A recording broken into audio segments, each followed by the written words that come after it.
जी hello दोस्तों, नमस्ते नमस्कार। आप सभी को हमारे यूट्यूब चैनल फिल्मी न्यूज़ में बहुत बहुत स्वागत है। दोस्तों, आज एक बार फिर से आप सबके बीच में एक नए खबर के साथ में उपस्थित हो गया हूँ। आज आप सबको बताने वाला हूँ कि आम्रपाली दुबे जी की जीवन की कहानी आखिर कैसे बनी आम्रपाली दुबे सुपरस्टार।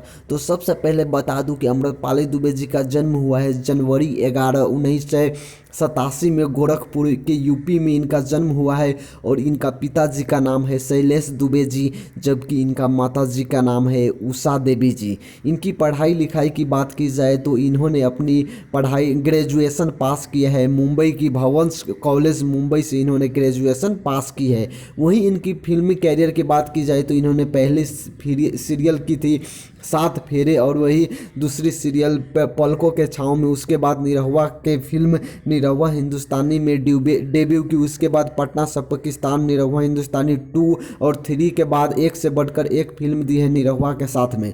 वही पवन सिंह जी की बात की जाए तो पवन सिंह जी के साथ में इन्होंने फिल्म सत्या में रातें दिया बुता के। उसके बाद पवन सिंह जी के साथ में फिल्म शेर सिंह में अपनी आधा बिखरते हुए नजर आई थी। वही खेसारी लाल यादव जी की बात की जाए तो खेसारी लाल यादव जी के साथ में फिल्म दुल्हन गंगा पार के में एक सुपरहिट गाना किया था मर्द अभी बचा बा। उसके बाद लगा के भेसलीन मेहंदी लगा के रखना 3 में इन्होंने ब्लॉकबस्टर गाने दिए थे खेसारी लाल यादव जी के साथ में। तो दोस्तों, यही था आज का अपडेट और एक नए खबर। अगर आप सबको यह वीडियो पसंद आया है तो वीडियो को लाइक ज़रूर करें और हमारे YouTube चैनल फिल्मी न्यूज़ को सब्सक्राइब करना ना भूलें। धन्यवाद।